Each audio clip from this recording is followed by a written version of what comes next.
உங்க மனசு பரபரப்பா குழப்பமா இருக்கா? தெளிவுக்கும் நிம்மதிக்கும் இந்த 5 ரகசியங்களை ஃபாலோ பண்ணுங்க. முதலாவது, உங்க கட்டுப்பாட்டுல இல்லாததை விடுங்க. உங்களால மாற்ற முடியாத விஷயங்களை கவலைப்படாம விடுங்க. அதை ஏத்துக்க பழகிறது தான் மனசு அமைதியா இருக்க முதல் படி. இரண்டாவது, கவனமா இருங்க. இப்போ இந்த நிமிஷத்துல இருங்க. ஆழ்ந்து மூச்சு விடுங்க. கவனம் இப்போ நடக்குதுல மட்டும் இருக்கட்டும். கடந்த எதிர்காலத்தை யோசிக்காதீங்க. மூன்றாவது, தேவையில்லாத யோசனைகளை குறைங்க. கவலைகளை, எண்ணங்களை மனசுல இருந்து விட்டுடுங்க. முக்கியமானதுல மட்டும் கவனம் செலுத்துங்க. எளிமையா யோசிக்க பழகுங்க. நான்காவது, அமைதியா இருக்க பழகுங்க.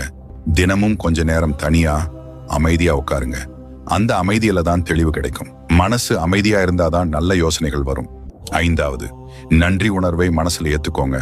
சின்ன விஷயங்களுக்கும் நன்றி சொல்ல பழகுங்க.